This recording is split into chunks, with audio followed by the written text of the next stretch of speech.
Movies that don't suck and some that do.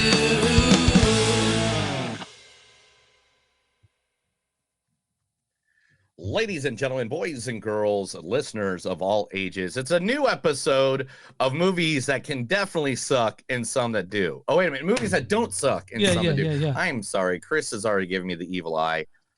He hates me already. It's starting awful. It's going to be a great episode. I can tell it already. Yeah, it's going to be good. Evil eye, Chris. All right, we got count two, not one, but two movies that we review every week right here for your ear holes. First, we're going to be talking about the new movie that was just released shortly, just a couple days ago on the good old Neflix, featuring the one, the only, the actor that it's like almost every actor's favorite actor. I love him. Kind of like, I love him. Like seriously, like if you go read up stuff on him, you can't, but it's Del Toro. Benicio del Toro. Oh, Benicio del Toro. I'm sorry. There's a few Del Toros when they did qualify. Yeah, there's a lot of Del Toros out there. So Benicio del Toro. I want to say it as simple as I can, to try to shape it into words. The feelings in my heart. I don't love you. What? I don't love you. Already? Already what? Already? How do you know that? How can you be sure so quick? I'm sure. Ouch. That hurts me.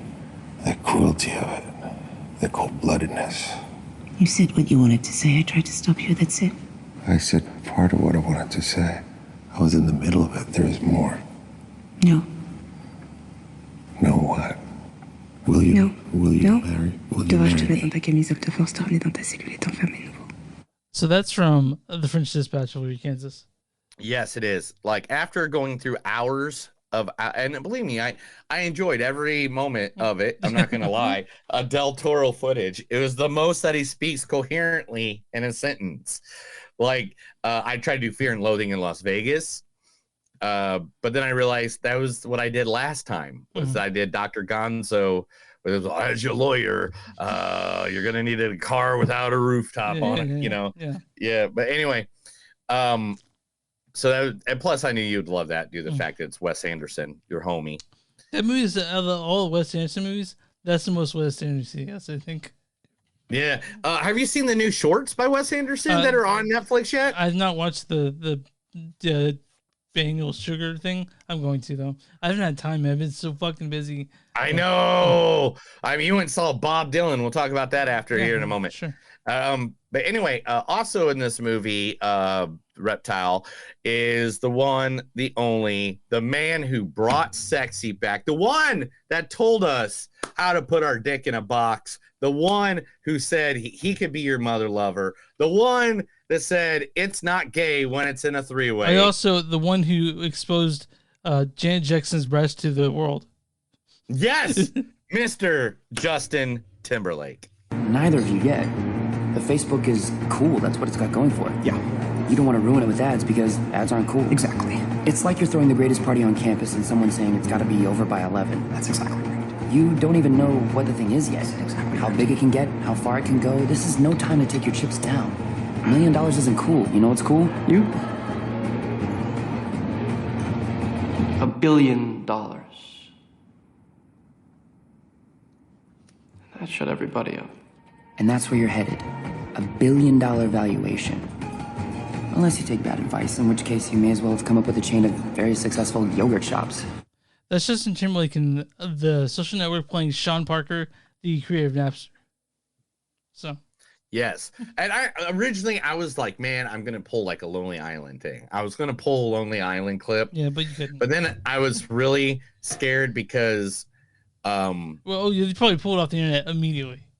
Like, they pulled that because you got episode. NBC, Peacock, and all those bastards out there. And nothing against them. They've given us plenty of good entertainment. Heck, I watch my Notre Dame games on Peacock. But, you know, and this ain't an advertisement for them. It's just the truth. So, hey, thank you. But I'd rather go for I was hoping to get you naked by it in that clip. But, Huh? I was going to get you naked by it in that clip. But I was joking. Get you naked by, yeah, I get it. Okay, all right. Who else in this movie? All right. Also in this movie, a guy who recently was in a great series, and you haven't seen it, it's AMC's Interview with a Vampire. Literally, it's a great retelling or a later telling because it's not what happens in the book. It actually is like years later they run into each other. This is the great Can we say Eric Bogosian. Oh, I think it's Bogosian. It's Bogosian. Yeah, I got you. You burped or whatever. Okay, here we go, Eric. Won't matter what your intentions are. It's the world out there now. She's the single shooter Xbox mouth breather shit they crave. You can put the diaries in a proper context. Context. Sure. Warn the world about a forthcoming apocalypse, or maybe inspire a line of sexy Claudia Halloween costumes, or a cool dismemberment trend amongst the suburban Sylvia Plath set. Once you put it out there, they decide what it is. It can get away from you. Okay, yeah, that's from Interview with the Vampire, right? That's what you picked. That is from the Interview with the Vampire, the TV series. Seriously, if you haven't seen Interview with the Vampire TV series and you love the old Anne Rice novels, I think it really follows the feeling of the novels really well. Yeah. Then the one and only, the only girl to actually wear the Batgirl outfit in a movie, because DC likes to cancel things that have already been filmed. Lisa Silverstone. Yeah, let's see. I was divorced before I was 30 when my husband left me for a 21-year-old barista with 2 more abs than I had. And I was left with no credit and no job prospects. My advice, throw that crown away now. Do you know what prom queen got me? An even spray tan and the ability to dodge bleach poisoning every time I get my hair done. Well, I mean, that is a skill. Yeah. That's from senior year.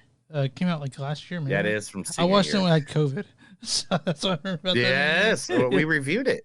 We did. We reviewed it. Yeah, we did. All right. So that is the movie Reptile, which we'll be talking about first. And then secondly, we will be talking today about the movie that should have been number 1. Yeah. I think.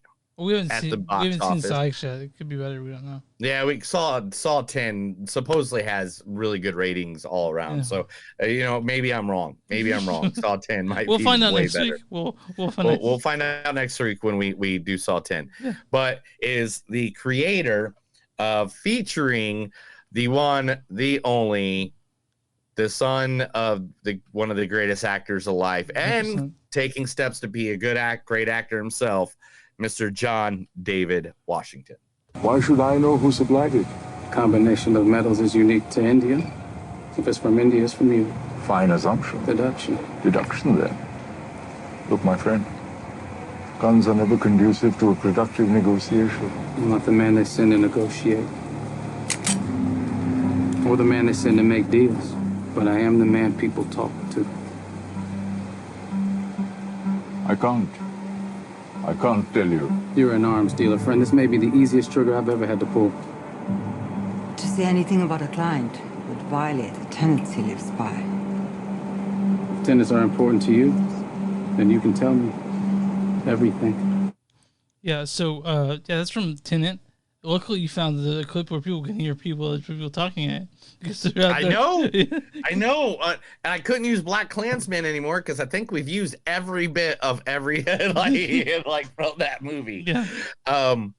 Also in this movie, also great lady who has been in several big name movies, like one, The Hunters, which is actually about AI robots or humans. I'm sorry, not the Hunters, humans, and was also in one of the best movies, considered one of the best rom-coms of all time, Crazy Rich Asians, Gemma Chen. Oh, how silly of me. You must think me quite ignorant. Perhaps you're better informed on other matters. Tell me, what are your opinions on the Corn Laws? The Corn Laws? Let me think.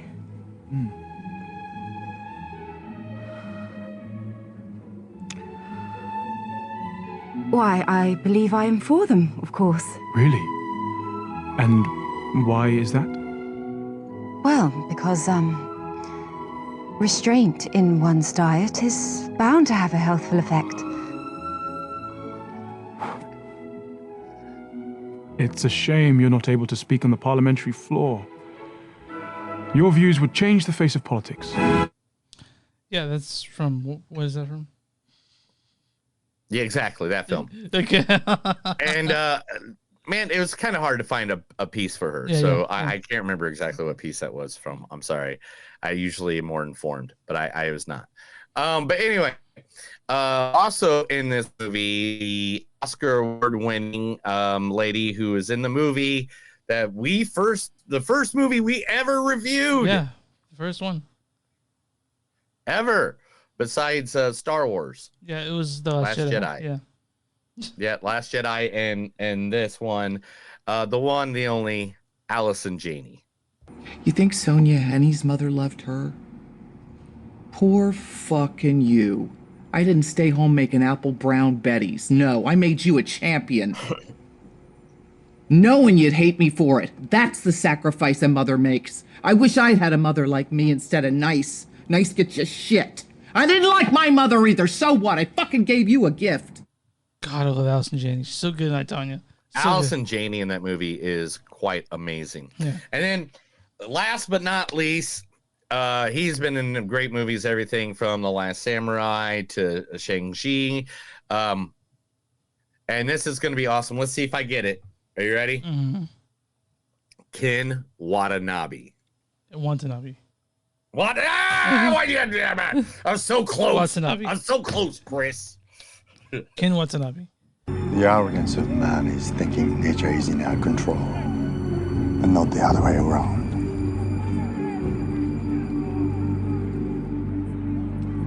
Let them fight. Yeah, it's from Godzilla. Godzilla! Like, he's been in like so many movies that you don't even know that he's in them. Yeah. But you know what? But you know what's also is great, Chris? What's that? Letting people know where they can find us. You can find us online, moviesdon'tsuck.net, or at w2mnet.com. That's w2mnet.com. You'll find us there along with a bunch of other really cool podcasts. We're on Instagram, MTS Podcast. We're on X, MTS Podcast. We're also on a Patreon, patreon.com/moviesdon'tsuck. If you guys want to send some money, go there. Whatever. If you guys want to get shirts with the one Neil's wearing, show off the shirt, Neil. Yeah. Go to patreon.com, I'm sorry. Go to bonfire.com, /moviesdon'tsuck. You'll find that with a few other designs and stuff, Neil. Including shirts with our faces on it. I know. Yeah. If you want our beautiful mugs on your body, go ahead and go there. And if you're watching on Facebook, go like that page. You're watching on YouTube, and subscribe. And if you're listening to us on your podcast device, go subscribe there, because that way, whenever the podcast is uploaded, it's on your device waiting for you when you're ready to listen to it. And then you can listen to our beautiful voices, our angelic voices, our velvety drawl. And anywhere you find podcasts, you find movies that don't suck and some that do. Neil, who are we talking about today? Today's local business is going to be a local business that I'm kind of friendly with right now, because my wife is actually working there just for fun, because she's always wanted to work for a haunted house, and she is working at the one, the only Hex House, located at 5610 West Scully Drive, Tulsa, Oklahoma, exit 22A, Town West Center, one of America's best haunted attractions. Let me read to you about it. Hex House has long been known for being the scariest and best haunted house in Tulsa, Oklahoma. But in recent years, Hex House has burst onto the national scene by receiving recognition as one of the scariest haunted houses in America nationwide. Hauntworld.com rated Hex House as one of the top 15 scariest haunted houses in the world. America's top rated haunts, and Fox News ranked Hex House in America one of the 10 scariest haunt houses in America. Has earned its spot as one of the best haunted houses in America by providing a terrifying experience for its customers. Hex House provides 3 haunted attractions in one location. Today, Hex House is not is one of the most extreme haunted attractions in America, not intended for children. Nice. Hex House is an intense, multi-element walkthrough haunted attraction. You'll be fully submerged in an altered reality that is much darker and less predictable than anything you've seen before. And I'm talking, dude, some of these people they have out at this Hex House are just, this is just walking up. You see that? Yeah. It's good shit. Like, this place is just, look at these people that they got. I mean, this is some good makeup. I don't know who does all the makeup out there, but man. You gotta get a picture of Danny when she's dressed up like in. Oh, I got several pictures, but you know, she's definitely not going to allow me to put that onto our. Okay, fine. But the thing is, so this looks all scary and stuff, but if you see it from the street, are you ready? This is what it looks like from the street. Oh, it's just a strip mall. Yeah. So you think it's just like a little thing at the end of the strip mall, but it's inside. It is like a whole different world, man. I'm telling you. Right? Yeah, I've been there, and there's places where you have to tell them if you can like crawl and walk and stuff, because there's things that you crawl through and stuff like that. And there's don't wear your nice clothes out to there. Definitely do not. Because you're shitting piston. Oh, they're gonna touch you. Okay. They're gonna touch you. They're gonna get bloody, gory. It's gonna be amazing. You can find all the information you need about Hex House at hexhouse.com, or you can go to Facebook at facebook.com/Hex House. And I love haunted houses. It's that season, you know? It's the most wonderful time of year. It's the most wonderful time of the year. And also, one of the things I love about this time of year for you is also really close to your wedding anniversary. So, well, I mean, we got married on Halloween. Yeah. I mean, I don't. You guys don't know this. It's not close. It's like, if you guys don't know this, Neil got married at Halloween. Everyone, it was a costume wedding. Me and Lou were nowhere to be found because I was Waldo and she's Carmen Sandiego. You're the hardest couple to find because she was Carmen Sandiego and you were Where's Waldo. I thought it was hilarious. That is like one of the best couples outfit I think I've ever seen in all of Halloween, except for I think there's one person that has beaten you in couples costumes. Who's that? You know him well, Mr. Matt Yates. Oh, what was his costume? One year, he was a Highway to Hell, and his wife was Stairway to Heaven. Hold on 1 second. What's going on down here? Are you getting possessed? Everybody, Chris's basement is now haunted by the demons. What just happened? I saw your lights flicker, man. I'm about to find out. Hold on. All right, everybody. Chris has to go take a break, so I'll be taking questions from the chat. I see there's like 13 of you guys in there right now. So any questions you guys have about anything that you ever want to know, I'll answer it right now. I don't care what the question is. I'm going to sit here and drink a beer for a second while you guys figure it out. Nobody, not one viewer had it. I said I'd answer any question they asked. Well, sorry. And and like the 7 viewers that we have right now are not, I guess they just didn't want to ask questions, and that's okay. Okay, so what were we talking about? You're talking about Hex House. No, we're talking about wedding. Oh yeah, your wedding, yeah. Couples. Okay, couples that beat you is Matt Yates and his beautiful wife Sarah. They did Highway to Hell one year, and then and Stairway to Heaven. She was an angel and he was a demon. It was great. It was awesome. Then another year they did she was a pumpkin and his name was Peter. Oh no. And he had like pumpkin stuff all over him. Peter pumpkin. Oh man, it was great. It was amazing. You know what's also amazing? What? Talking about movies. Talking about Reptile. Reptile is directed by Grant Singer. This is his first feature film. He's mostly done just music videos like stuff for The Weeknd and Lord. It was also written by Benjamin Brewer, who did the visual effects for Everything Everywhere All at Once, and also written by Benicio del Toro himself, who stars in this as Tom Nichols. I want to say it as simple as I can. Also, this stars Justin Timberlake as Will Grady. Neither of you yet. The Facebook is cool. That's what it's got going for it. Yeah. Also, Eric Bogosian is Captain Robert Allen. Won't matter what your intentions are. And Alicia Silverstone is Judy Nichols. Yeah. Let's see. And also, this stars Dominic Lombard's Dozy as Wally, Francis Fisher as Camille Grady, Atto Essendo as Dane Cleary, Michael Pitt as Eli Phillips, he was great in this, and Carl Guzman as Sam Gifford, and Mike Paniski as Chief Marty Graver. What's your storyline for this one, Neil? Will Grady is a Scarborough real estate mogul dating an agent named Summer. They flip foreclosures and expensive homes in the area under the watchful eye of Will's mom, Camilla. And there seems to be some brewing tension in the relationship. One day, Will meets Summer at a house she's showing and finds her brutally murdered.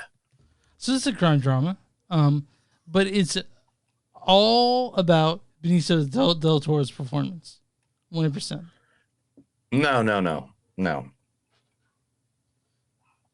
it's not. What do you think? It's all about Justin Timberlake. Dude. He was bringing sexy back. Yeah. He was sexier than a heart attack. Yeah. Yeah, I mean, do you have quotes for that? Or do you have facts to put up on the screen for people? I'm getting things done. Don't point my blow. What the fuck, dude? I don't point out your stuff. All right, man. I don't like on the microphone go, hey, man, you're slurring a little bit. Why don't you clean up your speech? Or something like that. You could say that Be to me. nice. It's fine. I'm sorry, dude. But yeah, you're just being mean. But yeah, you just want to stab me in the heart and take away my kids? Your kids? I don't think you have kids yet. What the fuck? Now you're saying I don't got kids? Gosh! Okay, just kidding. You got a dog, right? Do you have cats? I got a dog. You have a couple cats. Yeah, right? I got 2 cats. Yeah, okay. Yeah, I got 2 cats. Yeah. Anyway, back to the movie at hand. So, yeah, go ahead. So Benicio del Toro is the reason why this movie is more than okay, because his performance in this is fucking amazing. I love. I like what you're saying, but I'm gonna disagree a little bit. Okay, Alicia Silverstone was also pretty great. Like you don't see her a whole lot. So these 3 actors is why this movie was good. Okay, Justin Timberlake, Alicia Silverstone, and Del Toro. Like the 3 of them together, when they especially were good. Okay, I thought this movie was fine. I thought all the acting in this was pretty fucking solid, honestly. Like, without these actors, this could have been middling to okay, but having those actors in it, especially Benicio, I think elevates this to a new level of good. It's kind of like Copland. Yeah, you remember Copland? I remember Copland with Sly. Yeah. Sly was in it. Yeah. And that was a good movie because of the acting in the movie was so good. They could look past about some of this narrative shortcomings. Like in this movie, like everything was so predictable. Like I knew everything was coming up, you know, and it's a little bit even if it's predictable, it's kind of convoluted. And it's that aspect you're like, oh, okay, it was like this and this. That's not saying I didn't like this movie because I did like this movie, but without these actors in it, it's just what it is. You know what I mean? Like it's not amazing. I like this movie quite a bit, but because the acting. Oh, you mean actors matter? Yeah, actors matter. Actors matter. Yeah. So is that why Eric Schultz isn't Marty McFly? That's exactly why. Because okay. Yeah, but dick. But no, like I'm saying, like without these actors, it's not near as good. You know. And no, that is the main thing about this movie. This movie was 100% great because of Del Toro. By any means, this is not a fast movie. This is not like action every second. This is you know, you got to pay attention to what's going on, see what the people are doing around them, and trying to follow the story of what's going on with this detective and his life. Yeah. Now, just like Chris said, man, this is all about the acting. And if you even look at the posters they put out, I mean, like here's Del Toro, here's Justin Timberlake, and all has a scaly look, and here's Alicia Silverstone. And each one of them played their part just to the T, that it was just so good that you're just kind of like, oh wow, this is amazing. This is Go ahead. Sorry. Go ahead. One of the things I really liked about this movie is the little things they dropped for sort of developing Tom Nichols in this. Like, you see how he acts sort of towards people close to his wife, close to people he works with, and it's really fucking gritty. You know, like you get a little bit of his backstory, just enough to sort of feel like he knows what he's going through, and it's that in this movie that sort of brings it together. You could right away, Tom Nichols' character feels lived in. You know, like Benicio was able to pinpoint who this person was, and that it's rare you find an actor with that caliber. But Benicio is one of them. Without him in this movie, I guess without Alicia Silverstone and without Timberlake, this movie is not that. It's okay. But with them, like I said, this is a powerhouse. And because Benicio makes it believable, because Alicia makes it believable, Justin makes it believable, this movie is all the much better for that. And really, I can't sing enough praise about the acting in this.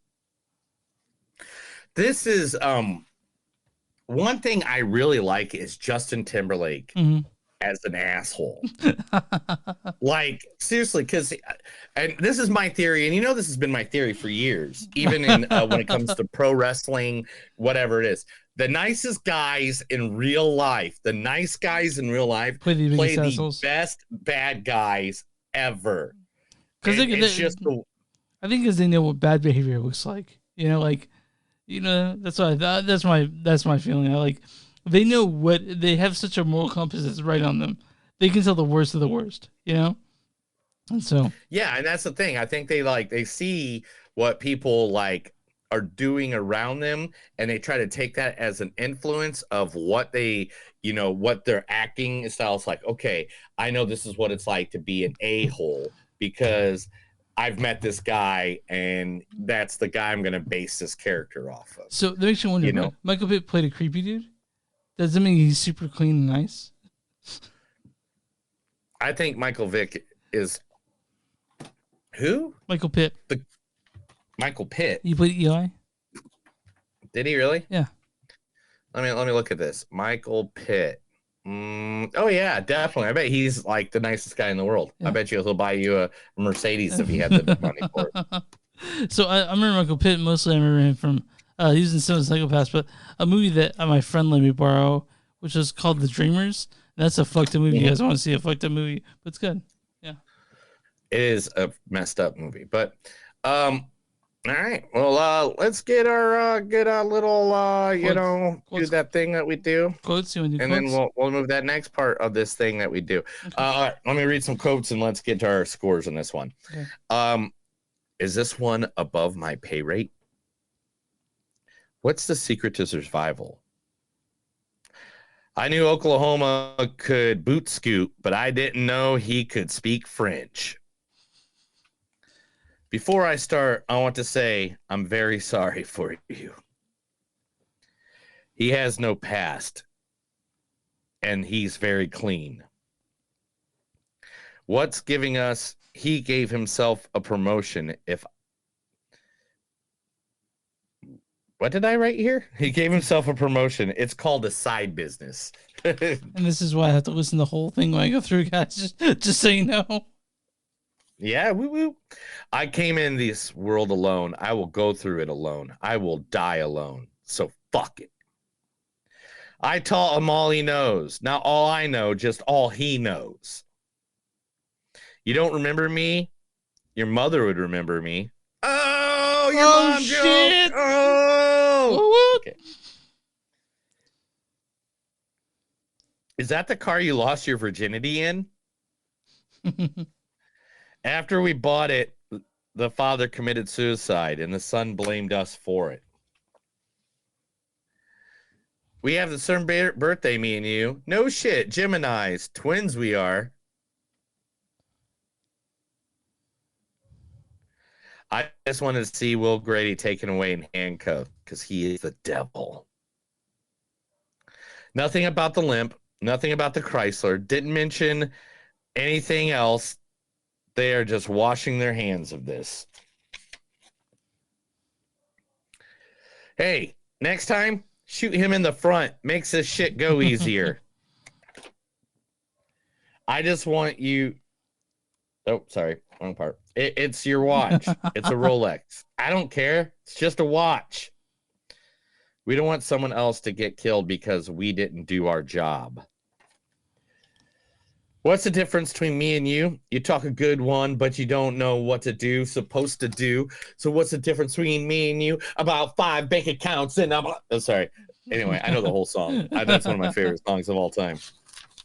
Anyway, you going to answer that? They'll leave a message. You and Judy have a good thing here. Let it go. Oklahoma, you in or you out? There's only one thing I love as much as you, and that is being a cop. That's it. That's what I got. All right, so real quick before we give our score, I wanted to talk about there is twists in this, several twists. Twists. You saw them It's coming. a detective movie. You saw them it's a coming. murder mystery. You saw it coming, right? I saw 5 more of them that did not come. But yeah, they hint it very easily on this. I mean, let's just be honest. But it's also sort of foreshadowing, so it wasn't that hard to figure out. You kind of saw it before you saw it. No, by any means. It was 100%. This is a good follow murder mystery. You're gonna figure it out by the end, I think. If not, then it'll tell you straightforward. Oh yeah, it's pretty oblique. It's not oblique at all. It's straightforward. But the ending was great, I think. Like I liked the ending quite a bit of this movie. And even the last scene, you know, like I'm not giving it away. I'm not gonna give it away, but you guys, I like this movie quite a bit. I give it a 3.9, almost a 4. What's your score on this one, dude? I give it I'm gonna go a little less than you. I'm gonna go about a 3.8, and that's just because, again, it was a little too predictable, and it's man, you know, I want it all to be good. The story was lacking a bit. Like you're like it got a little draggy on it. Like I started okay, this is how I rate it when I'm at home. If I start looking at my phone, yeah, you did not grab my attention enough, because I take it serious when I watch things for this podcast. Like I take serious what I got to do. Yeah, Neil's not high generally. If it's what we call. Yeah, I literally I don't drink. I don't get high. I don't do anything like that while I'm watching the movies here, because I want to make sure it's like I get it. I want to mention that if it's a movie meant to be watched high, Neil will be all about it. But we don't watch a whole lot of movies like that.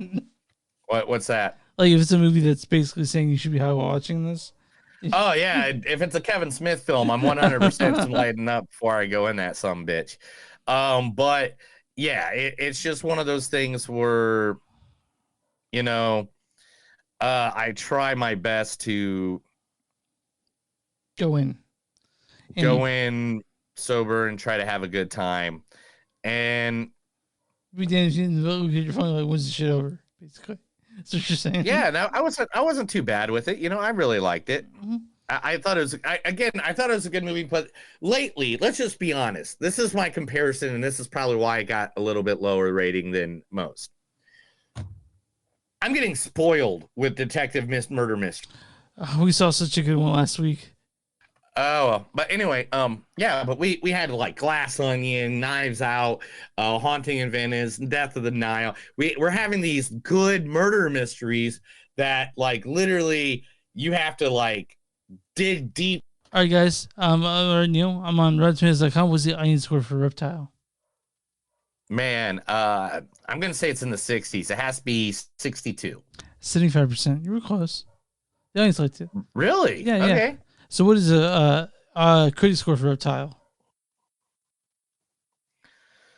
Oh, gosh, that's always a difficult one because critics really like stuff like this. I'm going to go 78%. 43%. Whoa! Yeah. What did they say about this? Critics' consensus is strong work from Benicio del Toro and Alicia Silverstone isn't enough to make up for the Reptile's convoluted and ultimately underwhelming story. So I'm going to give you a good review and a bad review. This is from Richard Roper of, Richard Roper. I gave it 3.4 out of stars. He says, Del Toro carries this sometimes convoluted and derivative thriller into 3-star territory with an absolutely mesmerizing and authentic performance. The conjures up memories of past anti-hero greats such as Bogart and Mitchum, Ryan Hayden. And this is from Campbell of Empire Magazine. She says, Del Toro's solid screen charisma can't rescue Reptile, a derivative and lethargic thriller that rarely thrills as it tries and fails to build a case for itself as a meaningful iteration of the detective crime thrillers that it admires. So, you guys on Netflix, I think it's time well spent. I think Neil's Woods time well spent. But if you're a fucking snob, I guess you might have problems with it. But I think you and I, we try to not be as snobby about films, right? We try to be as... No, we try very not to be snobby. We don't want snobby. Like, literally, my whole thing is, how many times can I watch a movie? Can I watch it more than once? And if I can watch it more than once... Yeah. So, do you need... I'm there. Are you ready for news? Or do you need me to stall talking about Bob Dylan? Dude, I've had plenty of time to set Okay, news. all right. Oh, yeah, that's right. Okay, so...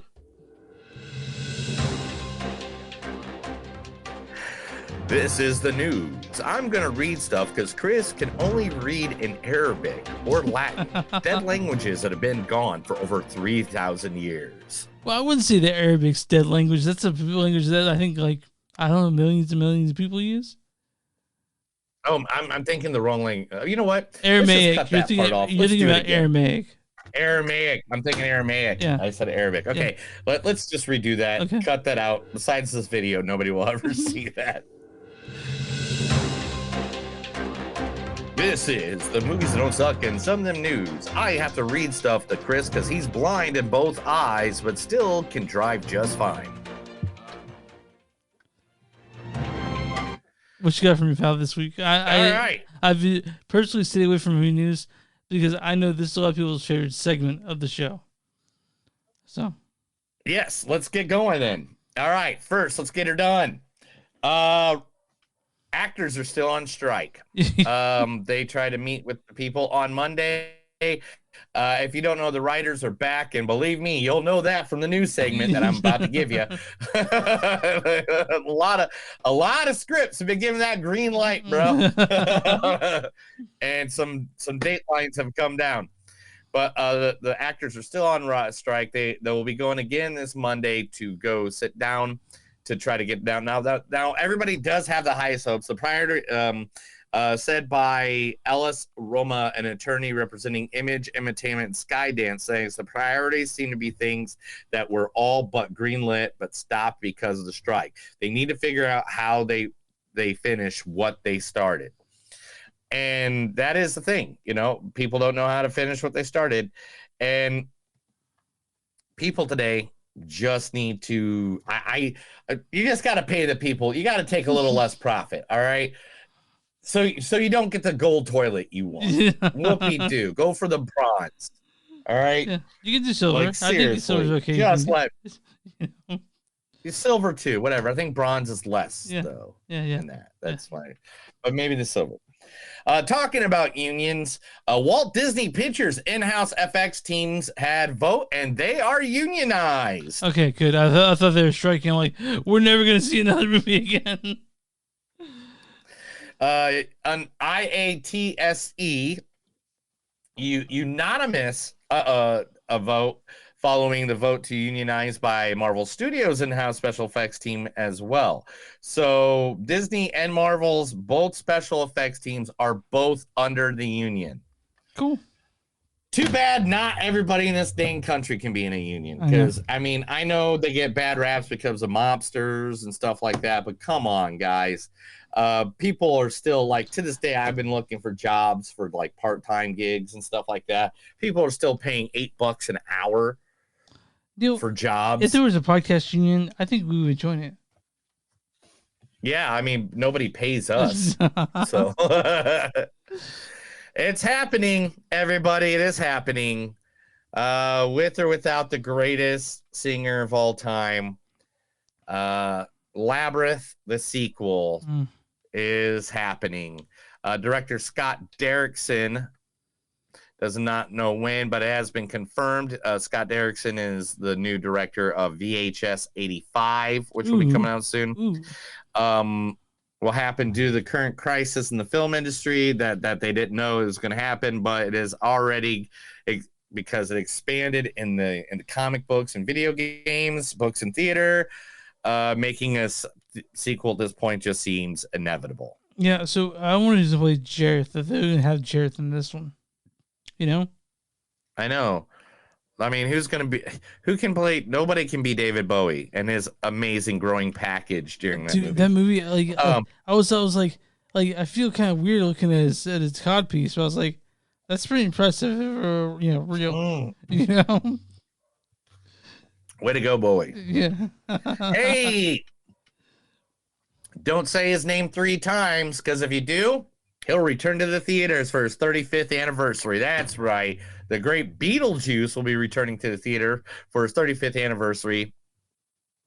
Beetlejuice served as a launching pad for Hollywood stars like Michael Keaton, Alec Baldwin, Winona Ryder, and Tim Burton. To be very obvious. Dude, I would go see that in theaters. Honestly, I love Beetlejuice. October 18th. October 18th is the date. I mean, you'll Beetlejuice. We're in the 35th. Right? I love Beetlejuice. Yeah. Do I like Tim Burton and Michael Keaton in a movie? Did you watch the cartoon? I don't know, Chris. Do I like Tim Burton and Michael Keaton in movies together? Okay. Sorry, I shouldn't even ask the fucking question. Sorry, guys. Yeah, that's a really weird question. Out of all the questions you could ask. So I know that Beetlejuice 2 has been in development hell forever. But do you think maybe Catherine O'Hara being in Schitt's Creek maybe made it happen but faster? No, I think it's all Tim Burton. Okay, all right. Because Tim Burton doesn't like revisiting stuff ever since Batman Returns. Okay. The Strangers trilogy is going to be coming out. The new trilogy in the Stranger franchise is finally giving fans a first look at the first chapter, which closely resembles the original film setup of a young couple facing a home invasion. Director Rennie Harlin, known for his horror movie credentials, expressed that making 3 movies at once has been incredibly demanding, but also very exciting. The cast has nobody I know in it. So, hopefully it's really good. Let's go for it. I remember when I saw the trilogy for the first Strangers, someone in the theater lost their mind. Like, oh no, when they were jumping in the background. But I like the Strangers. It's just not my favorite. You know what I mean? Yeah, I totally get that. Okay. So Patrick Swayze in his new memoir has totally apologized for not thinking one of his coworkers had good acting chops.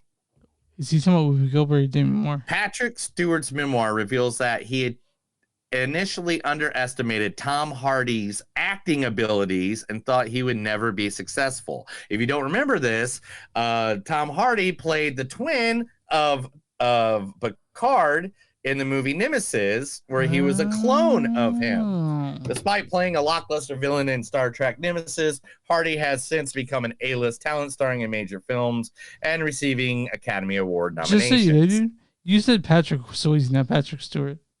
Did I say Patrick Swayze? Yeah, you did. I do that all the time with Stewart, dude.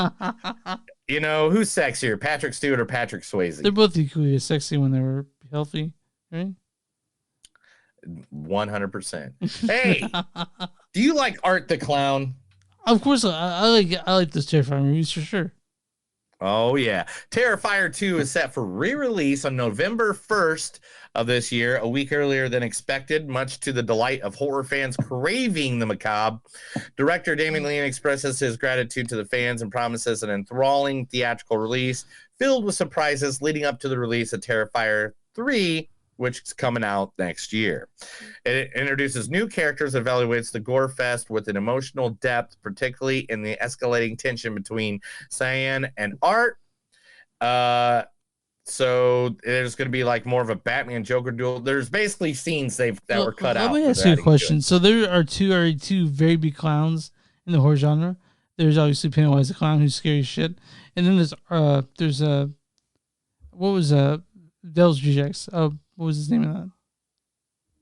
Captain Spaulding. Captain Spaulding. So those are two, to me, in my heart, two very big clowns in the horror genre, and I commend them for the Terrifier for being able to introduce a new clown that's just as scary. You know, clowns are scary, and they need a fourth one. Who do you think it'll be? I don't know, but they need a fourth one so we can have a Mount Rushmore of scary fucking clowns. Okay. That works. Okay. If not, artists are just going to throw like Heath Ledger Joker that wasn't even good. Hold your horses on that. But, yeah. All right. Somewhere in the world, there is a director's cut of Leprechaun. The horror comedy exists. Leprechaun director Mark Jennifer reveals that there is a director cut of the horror comedy originally intended to be a comedy horror. The film was intentionally planned to kids movie with a comedy twist similar to live action Scooby-Doo, but the studio wanted more violence. So there is a more comedic version of Leprechaun out there, the director's cut. What do you think? We just don't know if we'll ever see it. Do you want to see that? Do you want to see it? Of course I want to see that. All right, on the Leprechaun, but yeah. David Bruckner has been very eager he wants to get back to work and do a Hellraiser 2 for the reboot series. Now, we were big fans of the new Hellraiser. Yeah, we thought it was good. Of last year.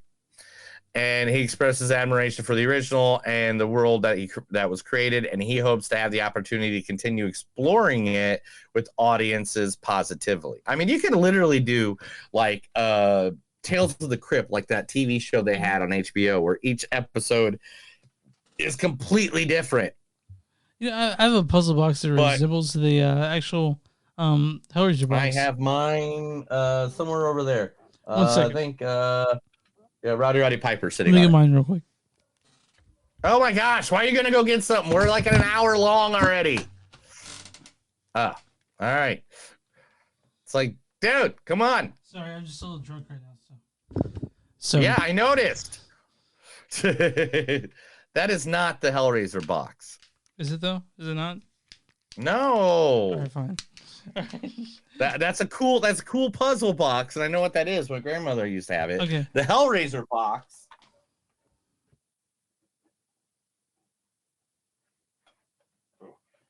I got to be careful because this one's fragile. It comes with the action figures, but that is the Hellraiser box, the Pandora's box. Okay. See? Okay. Yeah, I see it. Yeah. Right. See. Now I'm gonna put that right there because it's so pretty, and I'm gonna summon the demons later. Okay. Robert Rodriguez is giving a positive, promising update on Adelita Battle Angel 2. Rodriguez expresses his enthusiasm for the sequel alongside writer and producer James Cameron. So James Cameron and Robert Rodriguez are both wanting to make this a big universe. The fan campaign group Adelita Army has made an impact, and the studios have taken notice. It's just Alita, not Adelita. It's just Alita. Alita, okay. The Alita Army has made an impact. Studios is knowing, and they are starting to work on it. So, yay! I guess, man. I'm not part of the army. It was okay. I get it. You don't like good movies. Anyway, C3POs. If you are looking to buy C3PO's head, you're in luck. It's going to auction this week. Oh, I mean, if I had the money, I might buy it. Yeah, I'd be into that. The original C3PO headpiece worn by Anthony Daniels in Star Wars: A New Hope is going on sale. Registration is open for serious bidders, and proxy bidders will open October 10th. Now, this is what they think. It is expected to go live on November 9th and will run till that Sunday, November 12th. They are expecting somewhere. What do you think? How much do you think they're expecting they're going to get for C3PO's head? I'm going to say original Star Wars, dude. We're talking original Star Wars. This is my guess. Between 900,000 and 3.2 million. That's good, but no, it was you're too high. But Okay. yeah, you're in the ballpark though. They figure it will go for either between 575,000 to 1,000,000.2. Okay. Well, I mean, some people were some really new fucking nerds when they have this on their coffee table when people come over.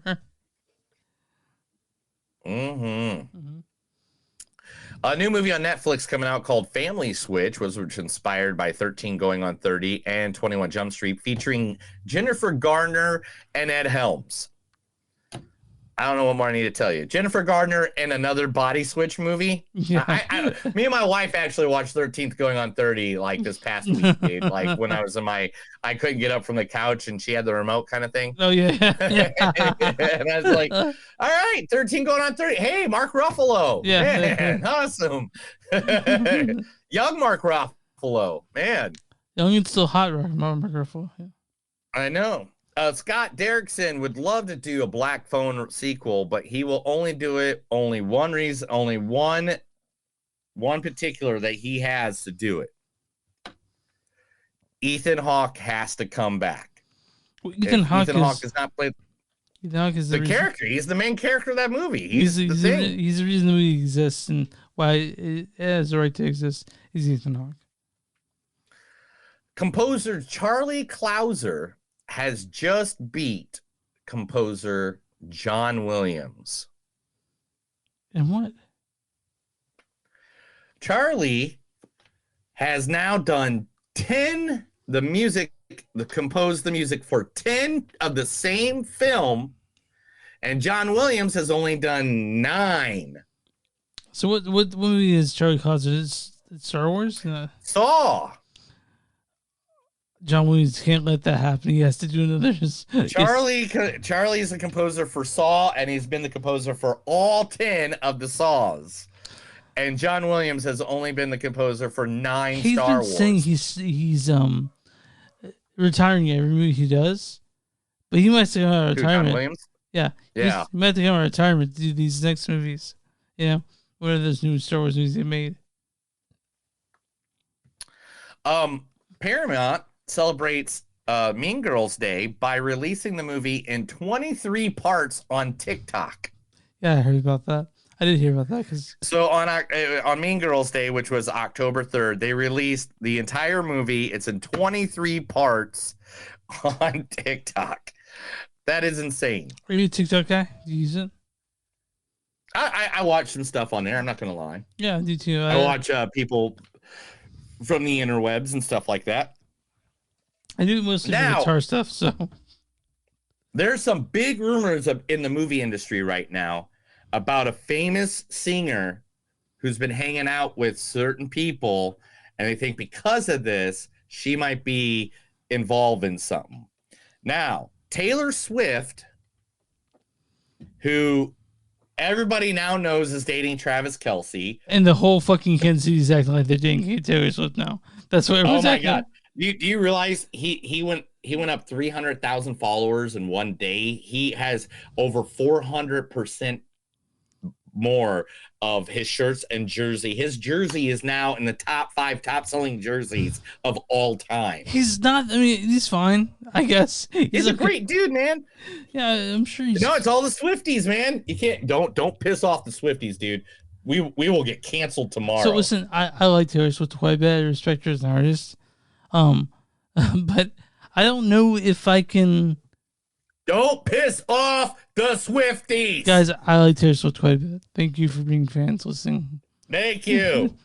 But anyway, Taylor Swift, if people didn't notice, was sitting with some certain people in the box this past weekend. Like his mom, right? Not his mom, not this weekend. Oh, I didn't see this. Instead, it was one guy named Ryan and another guy named Hugh. Really? Ryan Reynolds and Hugh Jackman. So everybody is now thinking, and this is the rumor going on, that Taylor Swift might be in Deadpool 3 playing the Dazzler. And I could not agree more. Do you even know the Dazzler? Tell me who the Dazzler is.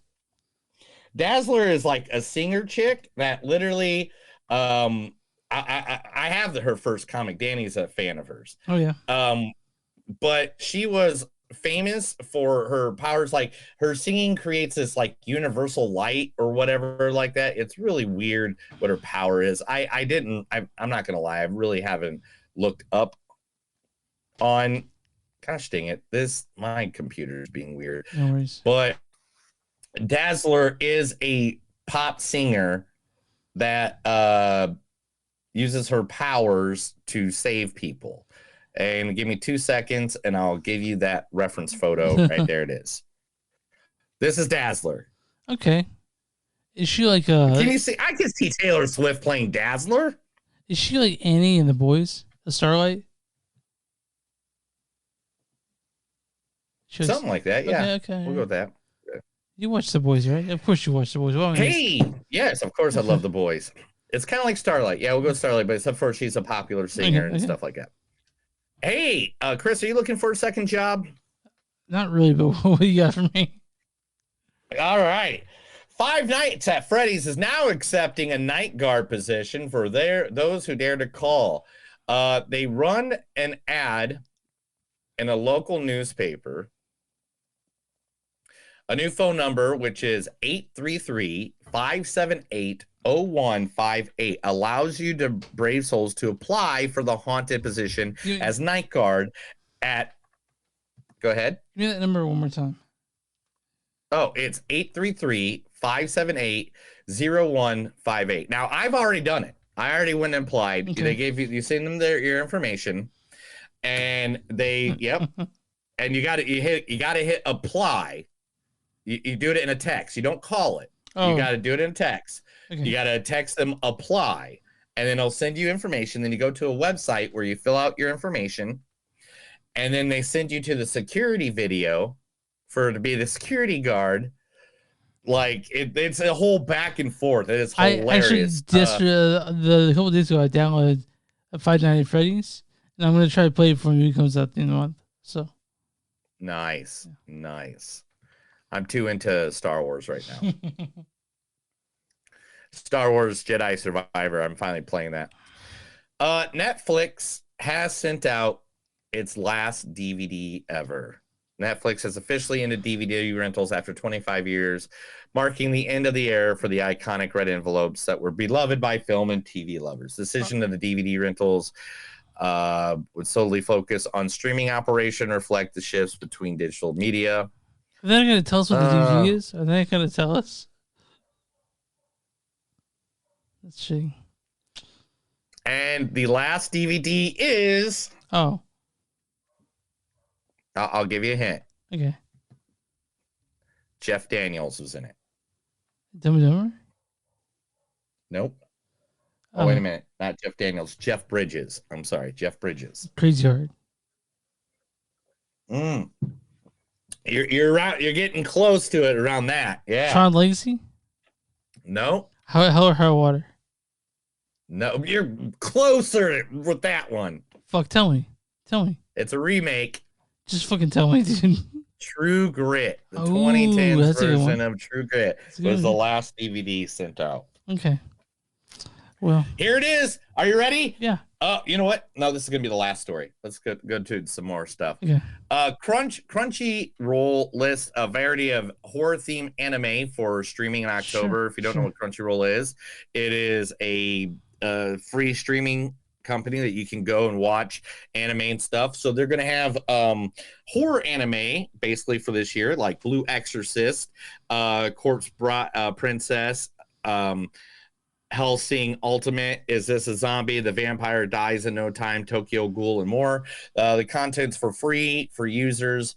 There'll be ads similar to other free streaming platforms, but if you like anime and haunted anime all through October, go to Crunchyroll. Again, this is not an advertisement. I just thought I'd give information to people that like shit. I actually immediately been watching Fruits Basket every night till you get into the series, but nice. Yeah. All right, man. The Criterion Collection is now releasing everything in October too, as well. Anything that has not been Dr. Jekyll, Mr. Hyde, The Mystery of the Wax Museum, stuff like that. Night of the Living Dead, stuff like that. If you want to go see them as well. Okay. Is that it? Is that all the news you got? No, I'm not it, dude. I thought you said that was it. Okay, all right. Go ahead. I did earlier, but I said I was going to save something for the end. Okay.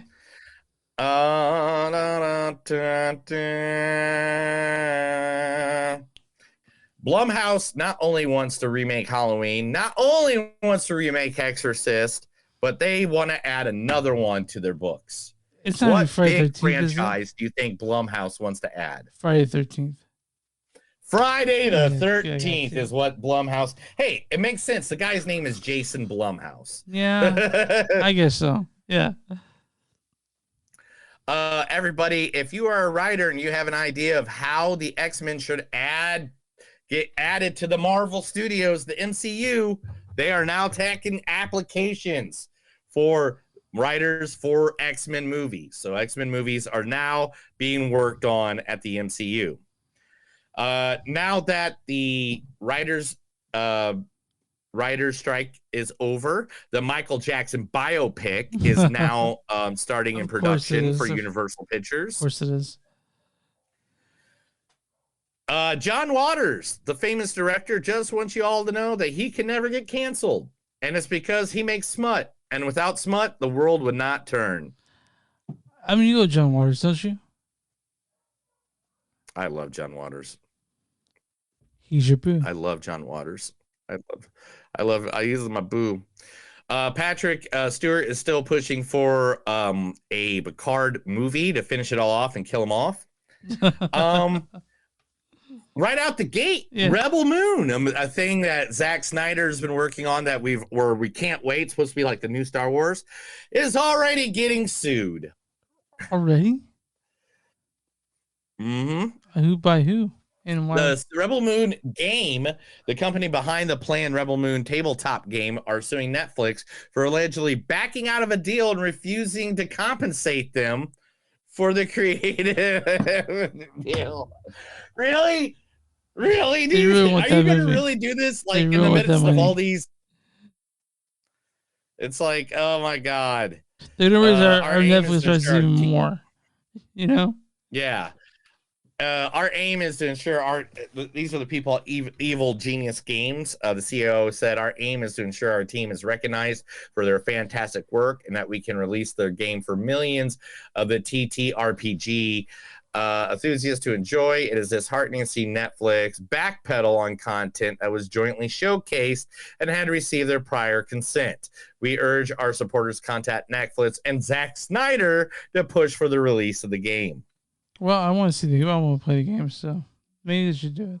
All right. Chris Rock is becoming a director. He's going to direct a biopic called King, A Life. Universally announces the Martin Luther King Jr. story. Ooh, that's interesting. I know, Chris Rock, too, doing it. So, that's a weird one. Way to go, him. Mm-hmm.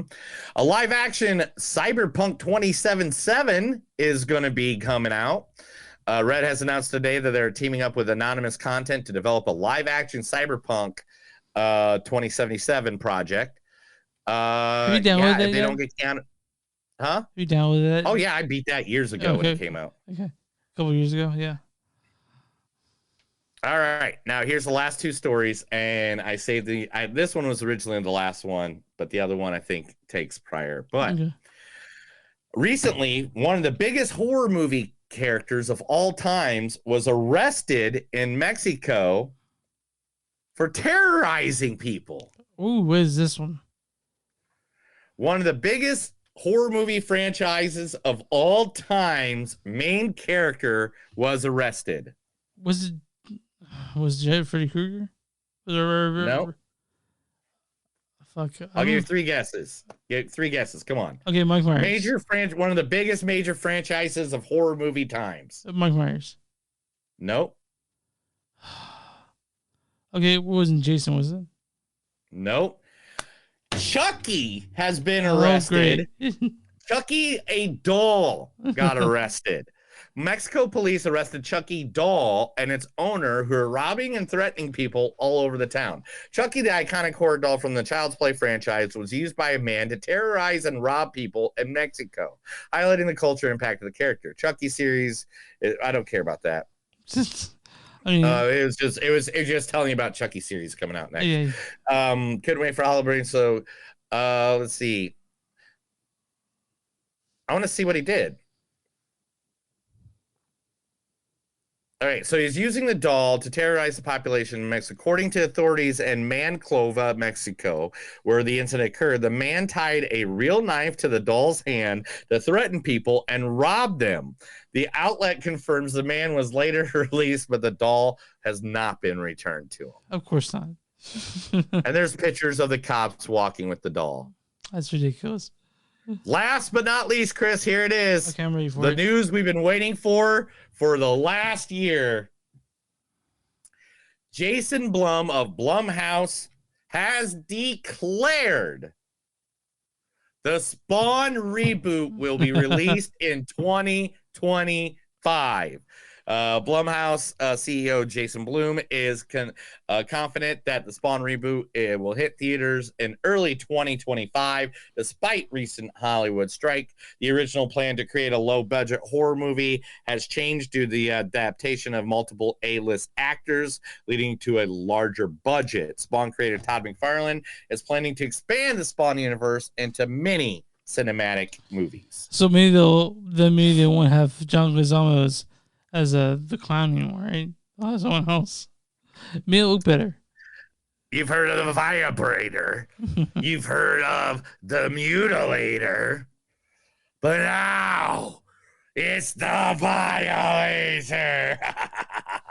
The CGI is so bad in that movie. I love that movie, but every time I watch it, I can't. The CGI, man. It's the CGI.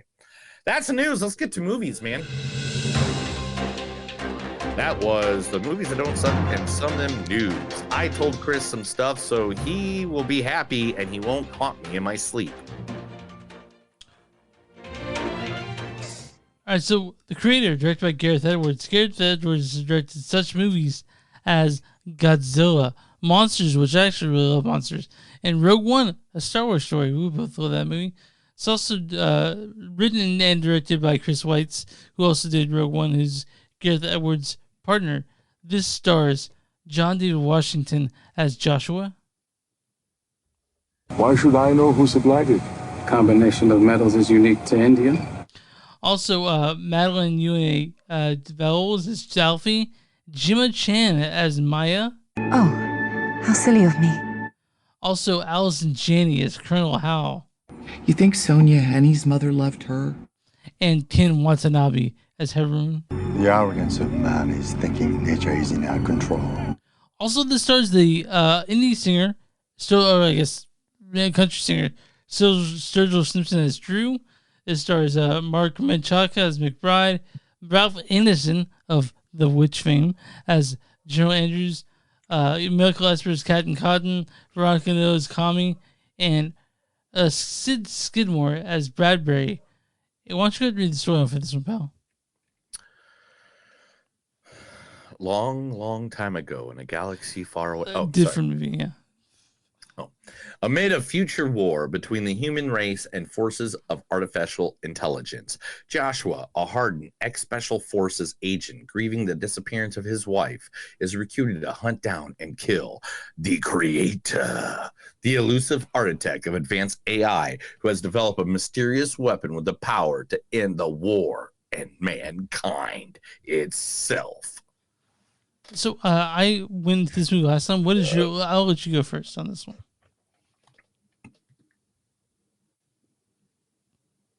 So you want me to talk? Yeah, go ahead and talk. Okay. Man, I like this movie.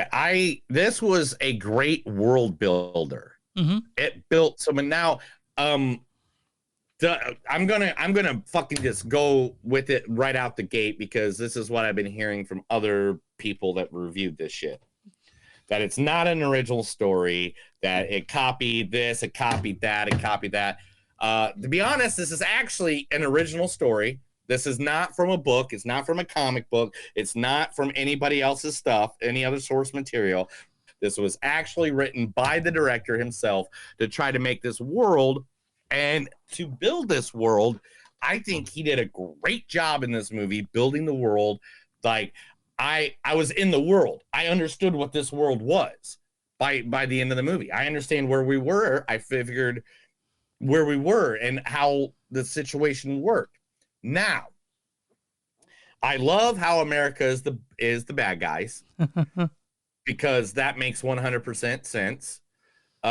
Because the rest of the world does not think we are good human beings. It's just fact. That's not me saying that. I'm not making that up or saying that because I hate America. I love America. But it makes America the bad guys. Nomad, the bad guys. And I really love John David Washington in this. I'm figuring out where I need to go loner fucking role. This was great for him. Allison Chaney was a complete bitch. Yeah, she was great. She was great. But she made sense on why, like to her, it wasn't killing robots. She was just turning them off. She's not killing a living being. She's just turning them off. But that's also the main argument of the movie is that, and this is where I'm going to disagree with you a little bit. I don't think it's copying anything, but he did use familiar things. Like on if AI is at what point is AI a sentient thing? At what point are these robots using a personhood? You know what I mean? So that, but again, I'm not saying the creator is a bad movie because it's far from a bad movie. But I can't understand people saying he's borrowing from stuff, which is not wrong, but also again, everything borrows from everything. Yeah, I'm not done. What I'm saying is that he does it in a different way than most people do it. This isn't iRobot. This isn't the Terminator. This is something. There's something in between that, and because of that, I read people saying where this is vacuous. This squeezed tears out of me several times. Yeah, yeah. There's several times where I'm like, "Oh my god, don't see that." Yeah. And it's good because of the acting. It's good because of writing. And with the $80 million, they did something amazing with the visuals. The visual effects of this, I can't see it not being none of their best visual effects at the end of the year. I just don't see a world where that happens. Yeah, and to be honest, come on, look at some of this effects. Look at this. Some of these scenes are just ridiculous. What the heck is even that? We never even got a full explanation of what that is. It's a flying ship with lights glowing down for people on the podcast listening. And the robots that are actual police robots. The visuals in this movie were so awesome. I want to watch this movie another 3 or 4 times just for the visuals alone. Yeah, the details that you may have missed the first time around. There's so much details and stuff, and there's some but there's so much details in this movie that it's just there's more I want to know. One of the main plots of this story, and not plots, but one of the main facts of the story, which you can read it anywhere, is that the AI nuked LA. Mm-hmm. And I don't think we ever get a definite answer on why they did that. Yeah. And I would love to see a movie based on that. Like a prequel? Based on somebody in LA, trying to stop it from happening or whatever. But believe me, that's something you get right within the first 5 minutes of the movie. So I I'm not feel like they ruining could do anything. a comic book series based on that. Bringing it to that. Dude, I feel like this is a comic book series. Like I said, this movie was so good at building its world.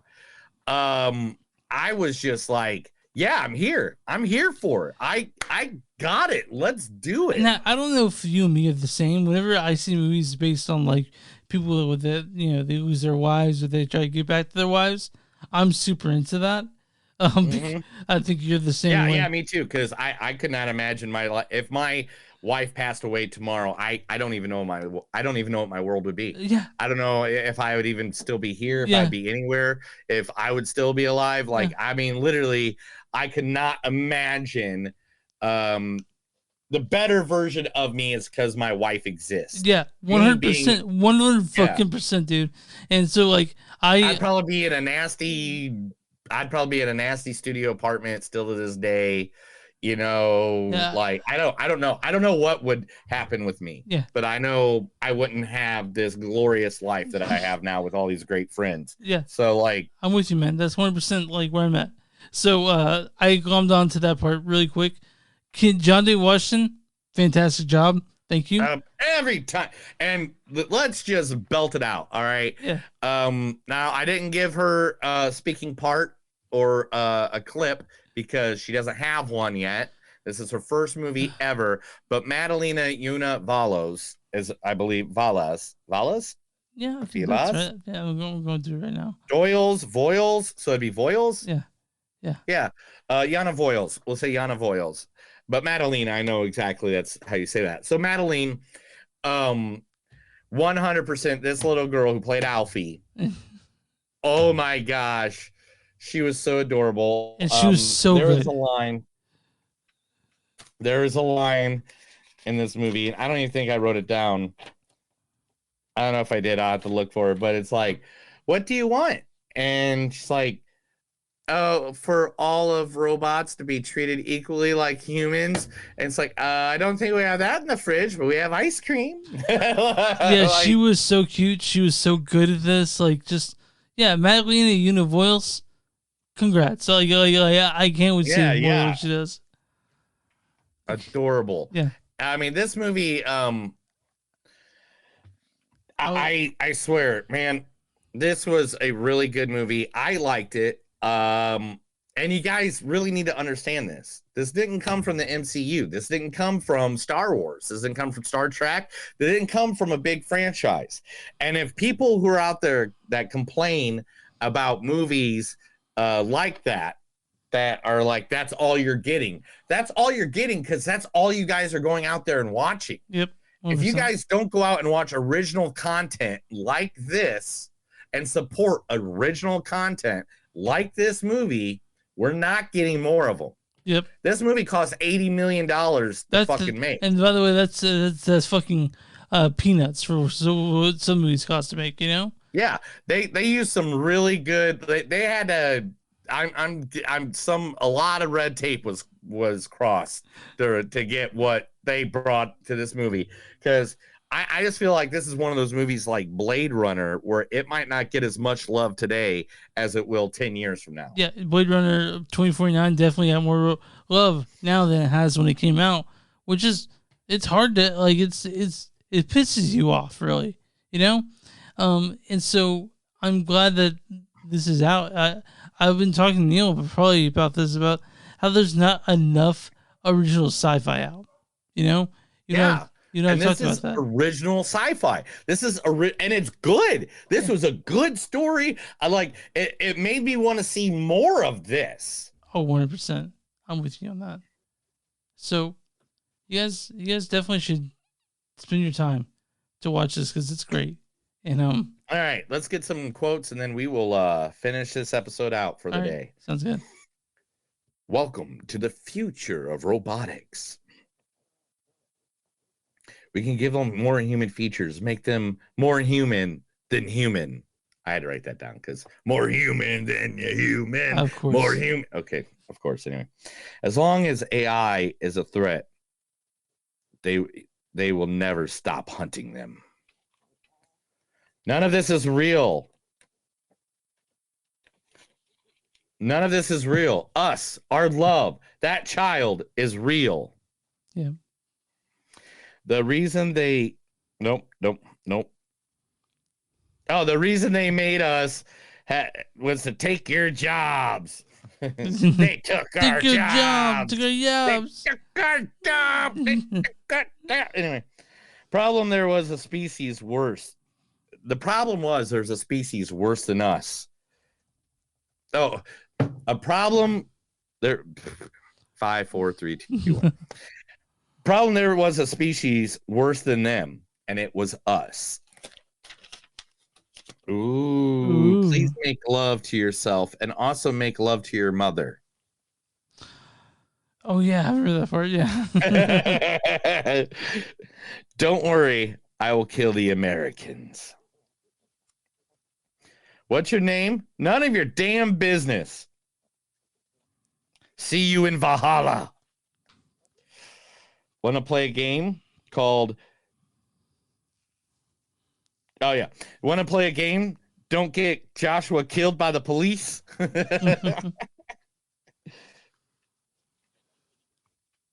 If you're not a robot, then who made you?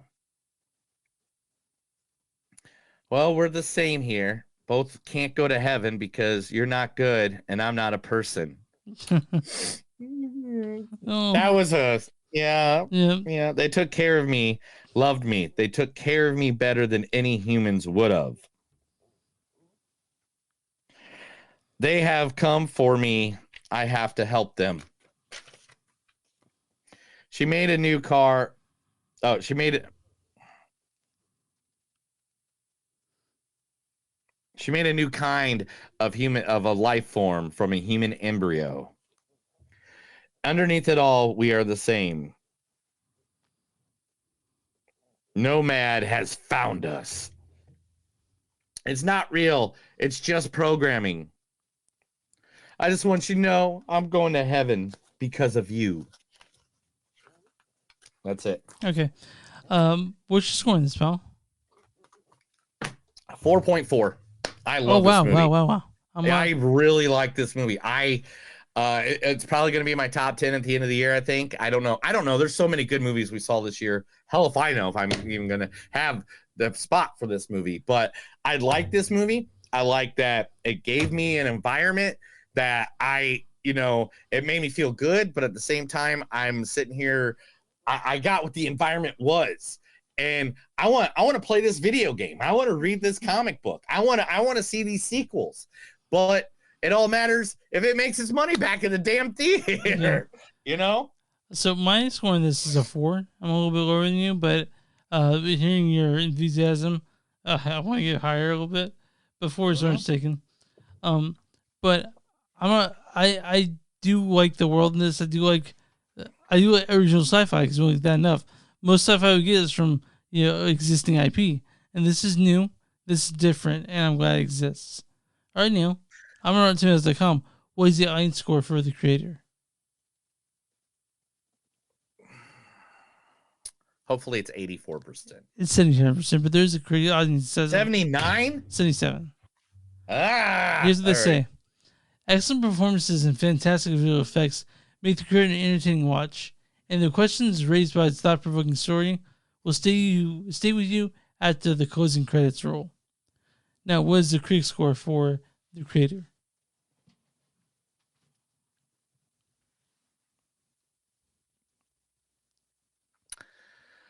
Oh, I hate this part. I know this. You're gonna have to edit that big long gasp out. God,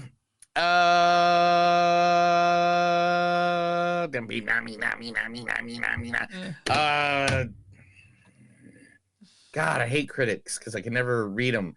82%. 68%. Oh my God! What are their bastard names? Critic consensus is visually stunning and packed with spectacular set pieces. The creator serves a timely, well-acted sci-fi that satisfies in the moment, even if it lacks substance. You and I think it doesn't lack substance. You and I thought it was pretty good. You liked more than I did, though. But I'm going to read a bad review and a good review.